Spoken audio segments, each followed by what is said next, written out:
Hello everyone, I'm High Treason, and today it's time to finally take a look at the smallest of the portable systems. How long ago did I start this?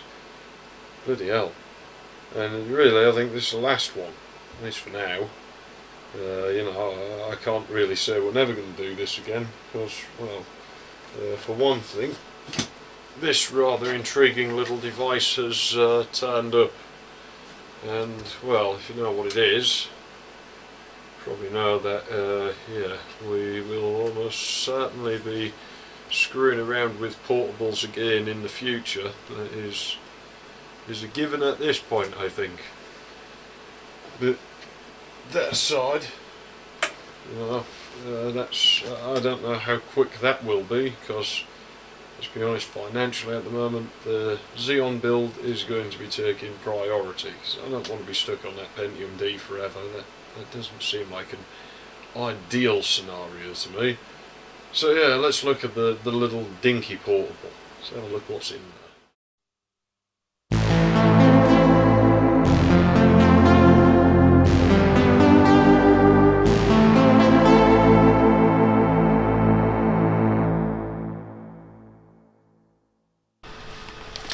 Right, well, first things first, I think my £1.99 Maplin Electronics microphone, which I've been using since like 2001, has finally gone and bitten the dust, and I'm going to need a new one. So for now I've got to use some busted up old thing. It's not going to be very good. My sound card really doesn't like it either, so bear with me on this. I'm going to be ordering a new microphone. They're not very expensive, maybe about £2.50's worth this time. We're going up in the world. Anyway, here's the case for the system we'll be looking at today. It's small and it doesn't weigh an excessive amount. It's nowhere near as much as the T3200SX, for example, but it's not what you'd really consider a lightweight today, possibly due to there being other things in the bag, and the device being so small it makes it seem heavier. The case is a generic one. It's made by Case Logic, so it gives no hint as to what's inside, but if one was to open the front zipper there, they'd find a grey external floppy drive inside, which features a Toshiba logo. That gives you a bit of a hint. Inside the case then is a Toshiba Satellite Pro 410 CDT. I've seen other YouTube users with both the 410CS and the 410 CDT, but as far as I know, the CS is the more common version out in the wild. What's the difference then? Well, we'll find out soon enough. The front of the laptop is nice and bland except for one speaker, line out, and the volume control. This is all recessed, so it's harder to accidentally adjust the volume if you brush your hand across the front or something without thinking. To the left are line in and microphone sockets, and some laptops today don't have both of these, so this is a nice addition. Below is a soft power switch, which is recessed again to prevent accidental prodding of said switch. I mean, imagine if it powered up in the bag. You had to be careful with these things, and Toshiba were here, so credit where credit's due, I suppose.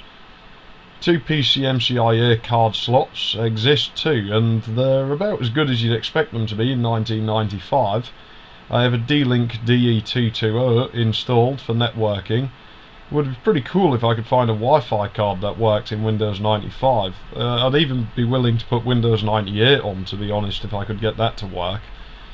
The last thing here is a door which opens to reveal a serial port and a connector for the external floppy drive. It appears these were used on several Toshiba laptops. I almost forget there is a Kensington lock at the back corner. I don't really think these things are that practical, but every portable device seems to have them.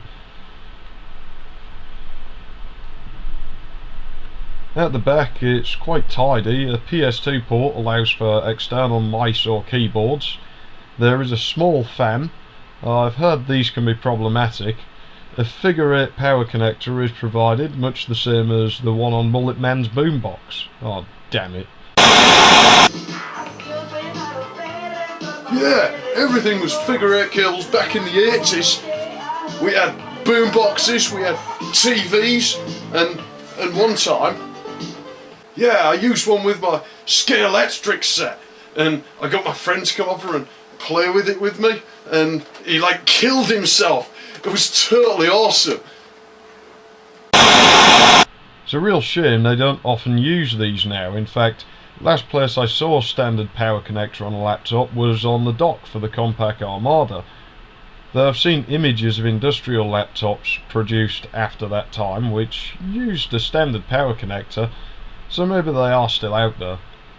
The negative to this though is that the power supply, the transformer and switching circuitry is internal, and this makes a laptop weigh more. Though, as you'd likely have to carry the power supply around with you anyway, it doesn't really make a difference, at least in my mind. Next in line is this thing. I believe it's for a dock or a port replicator of some kind. Pretty common for 90s laptops, at least from the mid 90s onwards. These seem to be on absolutely everything in a fashion like this one. It's kind of a natural progression from the port on the back of the Zenith, I guess. Vents for the power circuitry are provided above this, and it does get pretty warm, so I guess these are required. A printer port is provided, capable of ECP as well as EPP and SPP modes. VGA is also available, and I'm presuming it works, as you'll be seeing a good portion of this video as outputted from that socket. There's also an infrared port. It's not really much use in today's world, but I used one quite heavily when I had an O2X3 phone when I was a teenager. To the right we have the Cd-Rom drive. Apparently this is a 10-speed drive, so I don't think it's the original, as that would have been a bit ridiculous in a laptop for 1995. It matches the colour of the laptop and it works, so I don't really care if it's original or not. This switch here removes the battery cover from the bottom of the laptop, and inside is a rather bulky battery which does still work. It is retained by a weird little spring mechanism here, and beneath that is the hard drive. And I like this because it's really easy to access. The hard drive is a little bit north of 1 GB, so I have my suspicions that it was probably replaced at some stage, because Toshiba specified an 810 MB model for this system. Interestingly though, you can remove the CD-ROM drive with the little switch here. It can be swapped with a floppy drive, but you can't use a CD-ROM in the floppy caddy, so you might as well just leave the CD-ROM drive in the laptop and use the floppy externally. It's easy enough to do that, though I never did like these connectors very much. I'm always worried they break off, as the plastic on the door has already, due to its age. It got rather brittle. Another thing to note on the bottom is that there is a door which opens, and it allows you to install a RAM expansion. The laptop has 8 MB of EDO RAM built in, but you could add an extra 32 MB, allowing for a total of 40.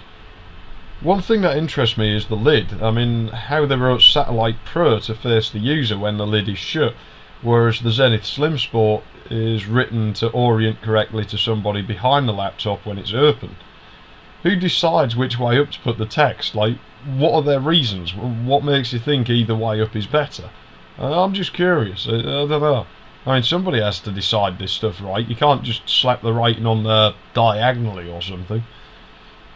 The LEDs here are pretty self-explanatory, but my floppy one doesn't work.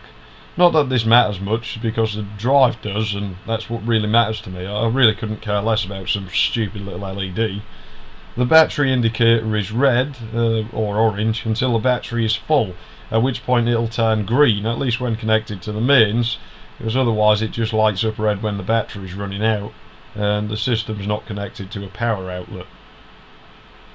The screen is held closed by one single clip at the front. It has a nice feel to it when you unclip it, however. It seems to be well made. Hiding inside is regular stuff. A keyboard, which is decent enough. Actually, if you heard me complain about the keyboard on the T1200XE, you may be surprised to hear that I really like this one. I actually wrote the entire script on it. Don't believe me? Okay, this is me writing the script at some earlier point in time. I can get around this keyboard pretty well. It just feels right once you get used to it, and you probably would get used to it pretty quickly.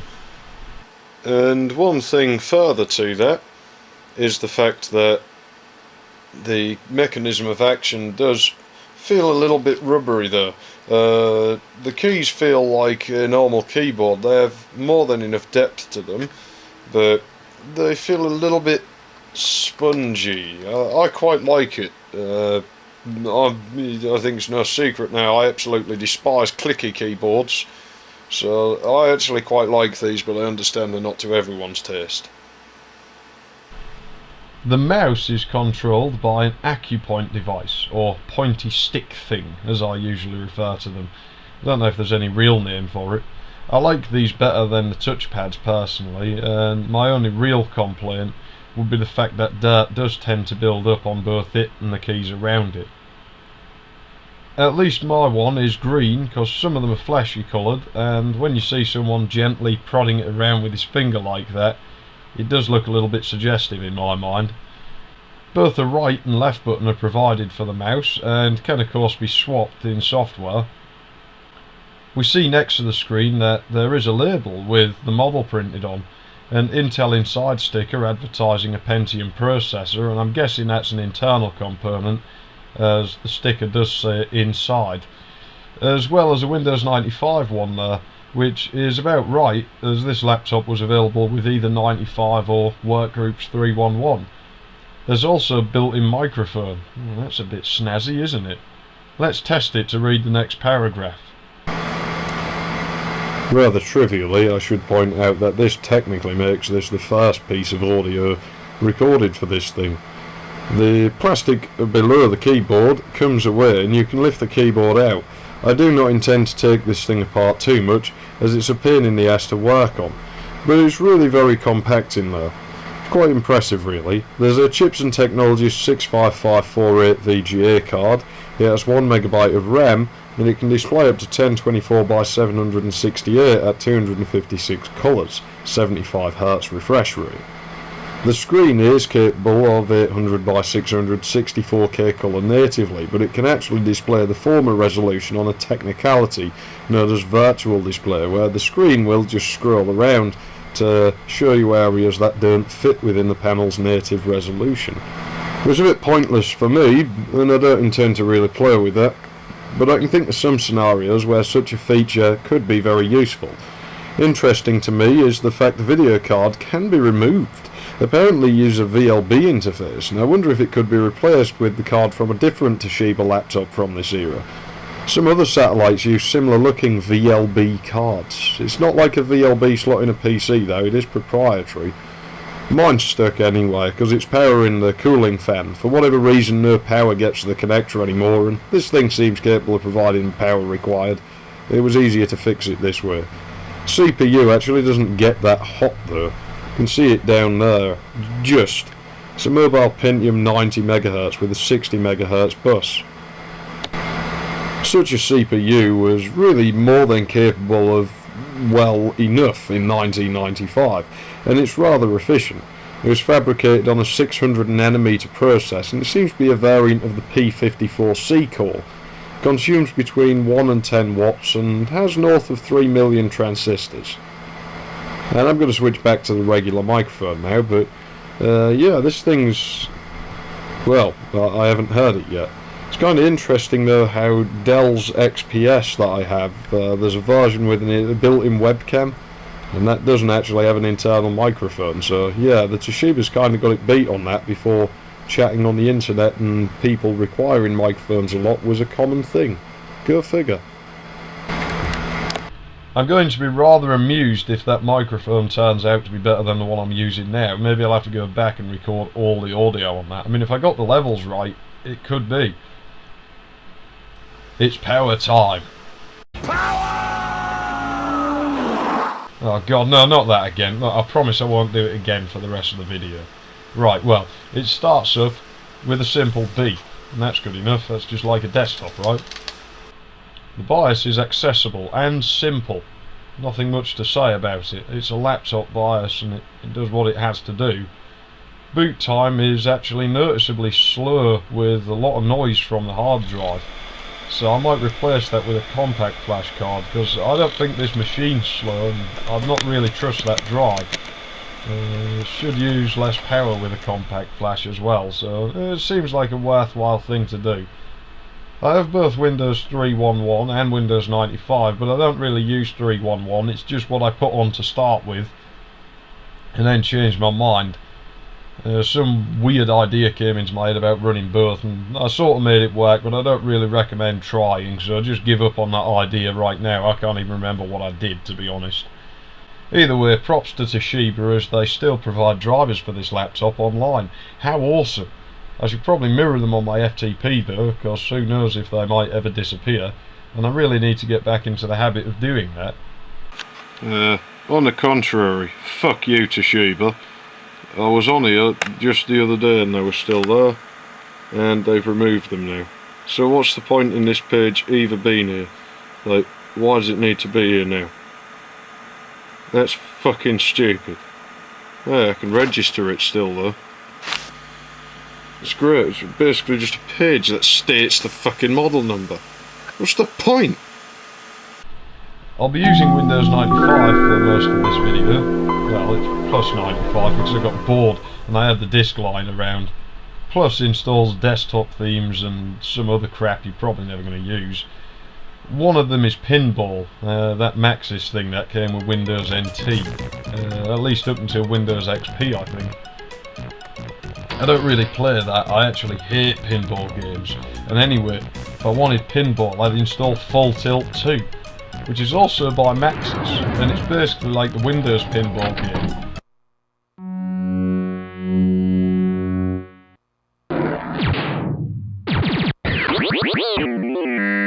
Except it doesn't suck.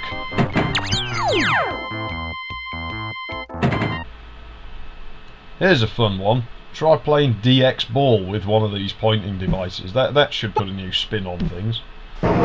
Shit! The sound you can hear comes from the internal ESS ES688, which is actually the same audio chip my dad had in his old PC. I still have that card. There's one problem with this chip though, and whilst they work in Windows and they do provide decent Sound Blaster Pro compatibility in DOS, they always, without fail, make Duke Nukem 2 lock up for some reason.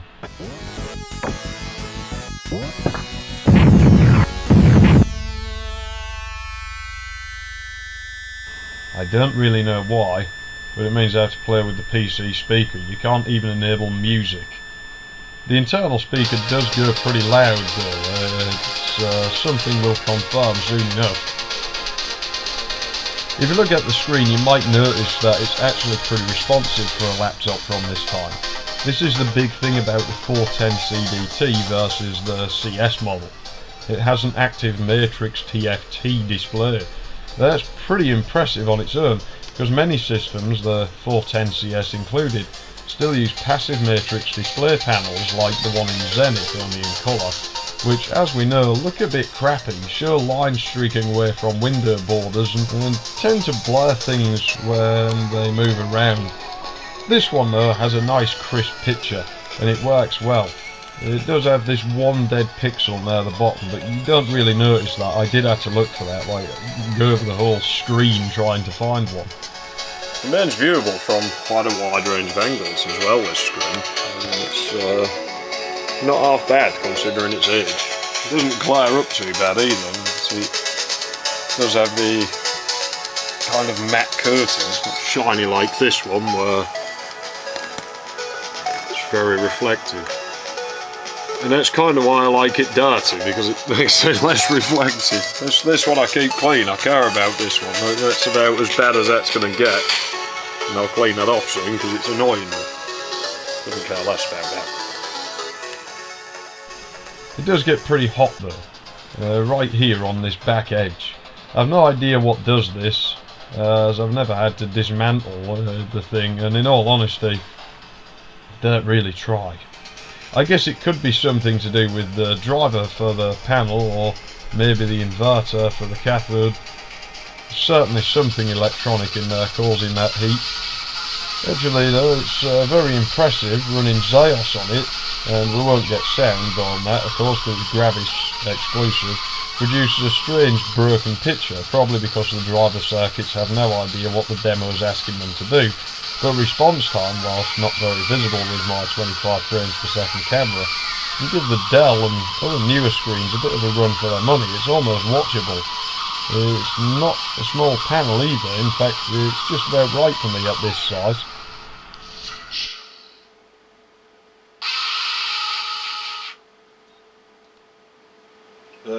It never gets old. Oh, hang on, this will look weird, won't it, if I've done what I think I'm going to do and split screen this so it's in sync. I'll be cut in half. That's entertaining. No, there's just two of me. I cloned myself to make this thing easier to do, you know. Software wise, it's capable of almost the same things as a desktop would have been, so I imagine this would probably have been an expensive piece of equipment back in 1995. Obviously it does run Microsoft Office well enough because that's where the script came from, but it can run other Windows stuff. Notably for me, it runs Hover, because let's face it, if you've got a Windows 95 system and it doesn't run Hover, it's just a waste of bloody time. I still want a sequel to this game, and Microsoft promised one. Maybe I should try to make it myself, who knows? Probably not actually. Either way, if you don't know what Hover is, you missed out. You need to somehow find and play this. It came Windows 95 and it wasn't available separately. But by now I'm sure the internet is probably bound to be, shall we say, helpful if you wanted to get your hands on the game. Hover's a good demonstration because we can just about scrape high detail in window mode, but I have to drop it to lower detail mode in full screen, which is no problem. Bloody hell, that music!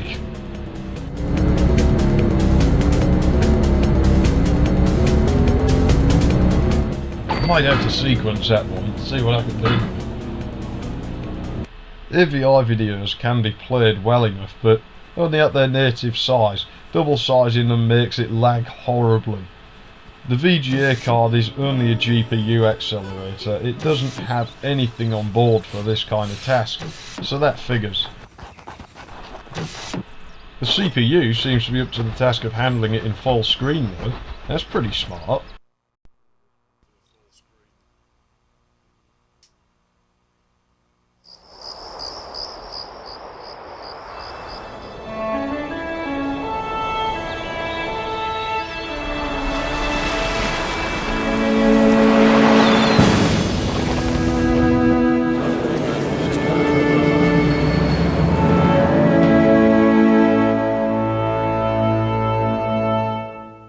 I wonder if I could watch a movie like this. That's something that's been in my head since someone in McDonald's was asking me about it. Can we watch movies on that? No, well, we can't watch DVDs on it, but we just have to try and watch a movie somehow, don't we?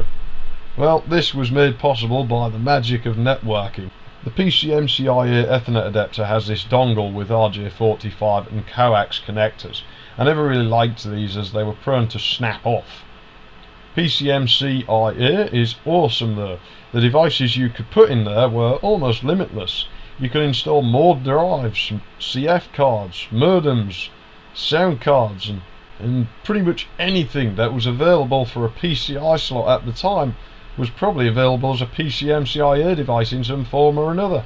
The audio is running slightly behind by now, but I would certainly say that's watchable. It's coming over 10 meg Ethernet.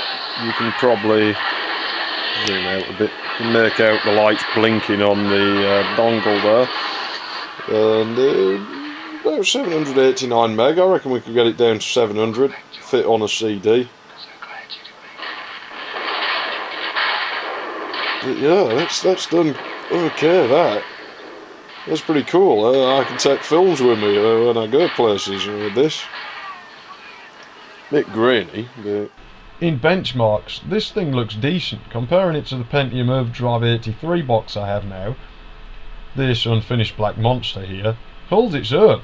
I mean, this is a pretty fair match, as the mobile Pentium doesn't have pipeline burst cache and instead uses write back, much like the Overdrive. The Overdrive also has 48 megabytes of RAM, though with a faster Cirrus VGA card and a whole host of tweaks to things like timings, it probably will be the faster machine overall if you had to sit down and use one all day. In 3D bench it averages 50.6 this laptop, and it's slightly slower than the 72.5 the Overdrive can pull off. In PCP bench the tables turn. It's usually around 20 for the laptop, higher than the Overdrive's 18.6. Doom yields around 2590 real ticks, so it's a little slower than the Overdrive's 2201, And lastly Quake, which is extremely close, 17.8, faster than the Overdrive, which can scrape 16.9. That's quite respectable for a portable computer, especially given the systems are actually about the same age. It would certainly seem that the laptop's capable of both productive programs and entertaining ones. Anyway, I've used Pentium desktops that didn't work as well as this does, so that's quite impressive. Yeah, needless to say though, these scores do fluctuate a bit, which is probably why what I've written in the script isn't entirely consistent with the results we're seeing on screen. Also likely has something to do with the fact I was lazy and ran the tests in Windows. That does tend to affect them a little bit. Still, actually this might be better, because now you get a broader idea, and that's why I'm not changing it. So there you go, you can get two different results altogether depending on your operating system. I don't really have anything much to say about it. It's a very capable machine, and I really like it, especially as I got it at a pretty low price. It's proven invaluable when I'm away from home, as I can run my old software wherever I am. Also, given the Dell's reliability record with repairs happening at least once a week, provides something that I can actually depend upon.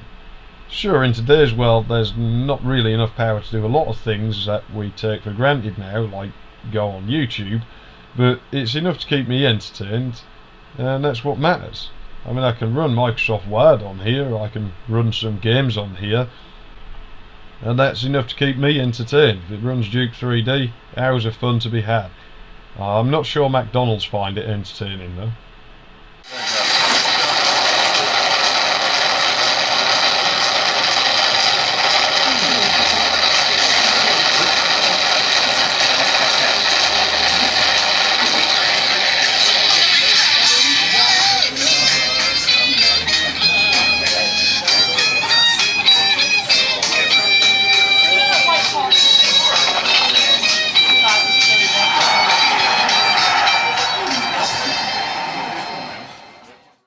Because that's how you do that. You go in, you eat your McFlurry, blast some dead Kennedys, and play Duke Nukem 3D with the volume maxed out. As you can probably tell, that one mono speaker actually does go pretty loud. It's also got quite a surprising amount of thump behind it when you're listening to something with bass in it.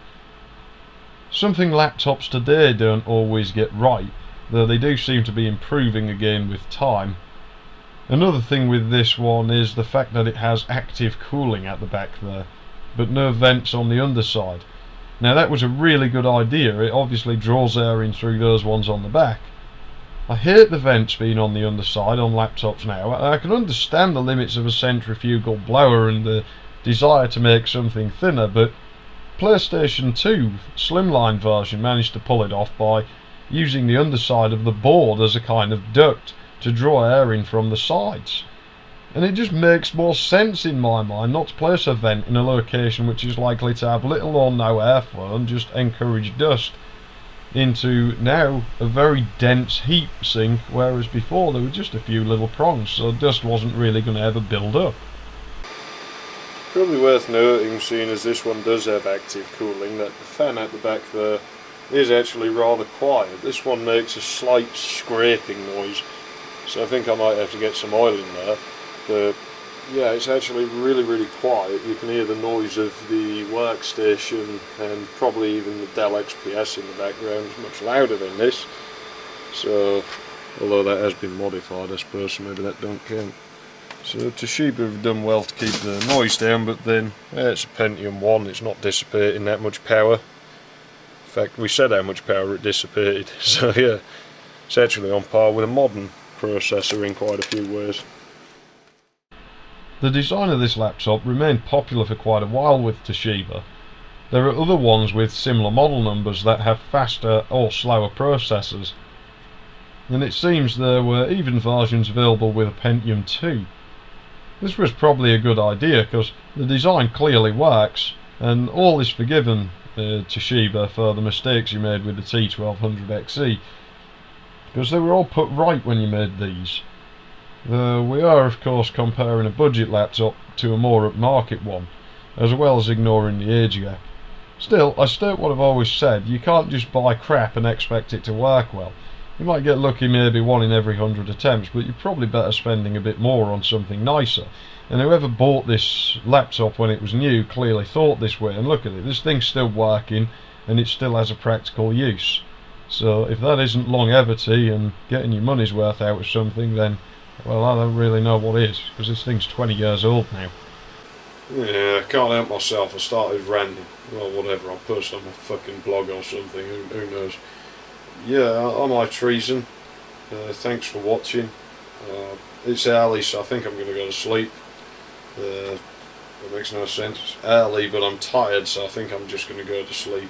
There's no point making myself tired. I want to work on that video, but there's no point knackering myself out on it, and it's just going to come out substandard if I do. My hands will start shaking and everything, as they do tend to when I'm tired. So, yeah, I'm calling it a night. I'm High Treason, thanks for watching, and with any luck I'll see you again soon. Not sure what we'll do next, maybe a Pentium 2, maybe software, maybe, who knows. Certainly got a few ideas for this year, a few different things. I want to review an arcade game, you probably know what that is. Maybe some Super Nintendo stuff, maybe a couple of movies. I've always wanted to do the odd movie or cartoon just once or twice. I've got a cartoon I want to do a review of that I'm not sure a lot of people remember, at least not in the UK. I think people in Holland probably remember. I think it still runs in Holland. Well, we'll find out, won't we? I'm High Treason, thanks for watching, and I will see you again soon, unless everything fucking explodes or something. The universe could just collapse at this very second. I don't suppose I'd care if it did, because I wouldn't know, would I? Maybe it'd improve things a little bit. And just in case you didn't believe me, yeah, the credits.